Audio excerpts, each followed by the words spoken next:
السلام علیکم، good evening student, کیسے ہیں آپ سب؟ امید ہے آپ سب خیریت سے ہوں گے۔ اوکے، آج کا جو ہمارا لیکچر ہے وہ ہے سلام۔ عنوان ہے ہمارا اللہ دیکھ رہا ہے۔ صفحہ نمبر جو ہم نے اوپن کرنا ہے وہ ہے 45، 46 اور 47۔ پیارے بچوں، آپ کی اس بک کا نام سلام ہے، آپ نے وہ بک اوپن کرنی ہے۔ Open page number 45۔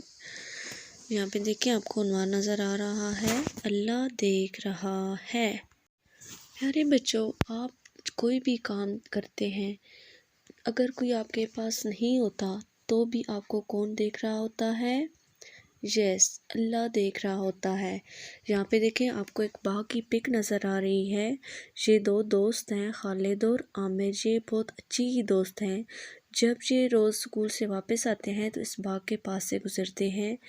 ایک دن عامر نے کیا کیا کہ اسے ایک باغ میں بہت بڑا درخت نظر آیا سیب کا، تو وہ درخت کے اوپر چڑھ گیا سیب توڑنے کے لیے۔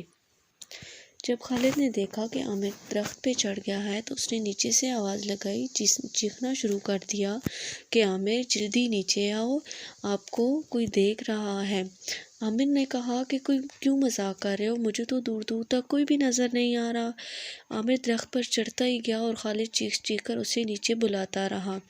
آخر کار جب وہ عامر نیچے اتر آیا تو اس نے کہا ناراض ہو کے کہ تم کیا کہہ رہے ہو، مجھے تو یہاں پہ کوئی بھی نظر نہیں آ رہا۔ تو خالد نے کہا کہ دیکھو، تمہیں معلوم نہیں کہ اللہ تعالیٰ ہر وقت ہمیں دیکھ رہا ہوتا ہے؟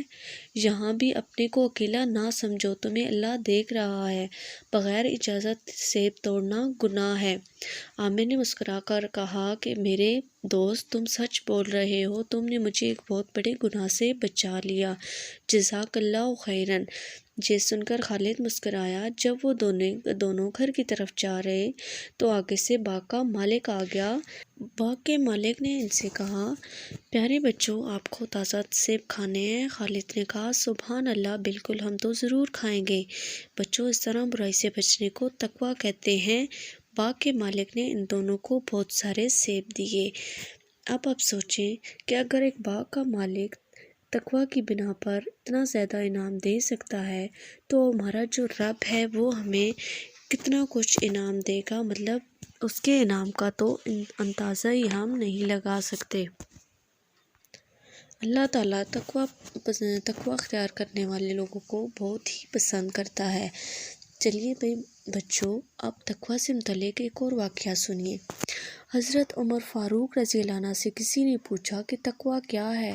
حضرت عمر رضی اللہ عنہ بولے، کیا تم کسی ایسی جگہ سے گزرے ہو جہاں رستے میں دونوں طرف کانٹے والی جھاڑیاں اگی ہوئی ہوں؟ وہ شخص بولا، جی ہاں۔ حضرت عمر فاروق رضی اللہ عنہ نے پوچھا، پھر اس رستے سے تم کس طرح گزرے؟ آدمی نے کہا، میں کپڑے سمیٹ کر دیکھ بھال کر اپنے آپ کو بچا کر نکلا کہ کہیں کانٹے نہ چبھ جائیں۔ حضرت عمر فاروق رضی اللہ عنہ نے کہا، دنیا میں پھیلی ہوئی برائیوں سے خود کو بچا کر نکلنا ہی تقویٰ ہے۔ گناہ اللہ تعالیٰ کو ناراض کرتے ہیں اور بندے کو نقصان پہنچاتے ہیں۔ جی پیارے بچوں، آپ کو پتہ ہے کہ ایک شخص کانٹے دار جھاڑیوں سے اس طرح بچ کے نکلا، تو اسی طرح اگر ہم کانٹے دار جھاڑیوں کی جگہ برائیوں کو لیں تو اگر ہم خود کو برائیوں سے بچا کر نکلیں گے تو کیا کریں گے؟ تقویٰ اختیار کریں گے، اور تقویٰ اختیار کرنے والے لوگوں کو اللہ تعالیٰ بہت پسند کرتا ہے۔ کہ بچوں نیکسٹ پیج پہ آئیں، پیج نمبر 47 پہ۔ یہاں پہ آپ کو مشق دی گئی ہے، آپ نے ان سوالات کے جوابات بہت اچھے طریقے سے یاد کرنے ہیں۔ سوال نمبر 1 ہے، کون سا بچہ سیب کے باغ میں درخت پر چڑھ گیا تھا؟ عامر۔ کس بچے نے اپنے دوست کو سیب چوری کرنے سے بچایا؟ خالد نے۔ چوری کے گناہ سے بچنے کا بچوں کو کیا انعام ملا؟ باغ کے مالک نے بچوں کو بہت سارے سیب دی۔ گناہوں سے اس طرح بچ نکلنا کیا کہلاتا ہے؟ گناہوں سے اس طرح بچ نکلنا تقویٰ کہلاتا ہے۔ حضرت عمر فاروق رضی اللہ عنہ کے واقعے میں آدمی کانٹوں والی جھاڑیوں میں سے کس طرح نکلا؟ وہ آدمی اپنے کپڑے سمیٹ کر دیکھ بھال کر اپنے آپ کو بچا کر نکلا کہ کہیں کانٹے نہ چبھ جائیں۔ دنیا میں ہر طرف برائیاں پھیلی ہوئی ہیں، یہاں ہم اپنے آپ کو کیسے بچا سکتے ہیں؟ جس طرح وہ شخص اپنے آپ کو کانٹے دار جھاڑیوں سے بچا کر نکلا کہ کہیں اسے کانٹے نہ چبھ جائیں، اسی طرح ہم دنیا کی برائیوں سے خود کو بچا سکتے ہیں اور تقوی اختیار کر سکتے ہیں۔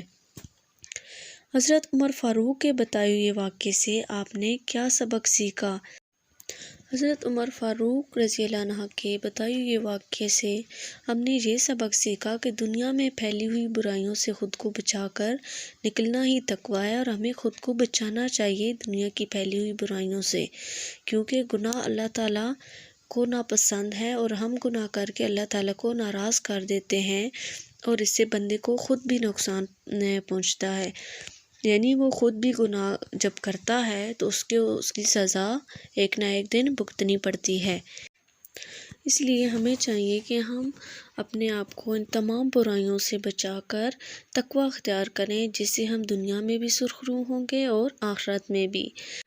پیارے بچوں، آپ کو بھی چاہیے کہ اگر آپ کا کوئی دوست اس طرح کوئی غلط کام کر رہا ہو اور آپ کو پتہ ہو کہ یہ غلط کام ہے، تو آپ نے اپنے دوستوں کو ان تمام کاموں سے روکنا ہے، جس سے اللہ تعالیٰ ناراض ہوتے ہیں۔ امید ہے آج کا لیکچر آپ کی سمجھ میں آ گیا ہوگا۔ نیکسٹ لیکچر تک کے لیے اللہ حافظ۔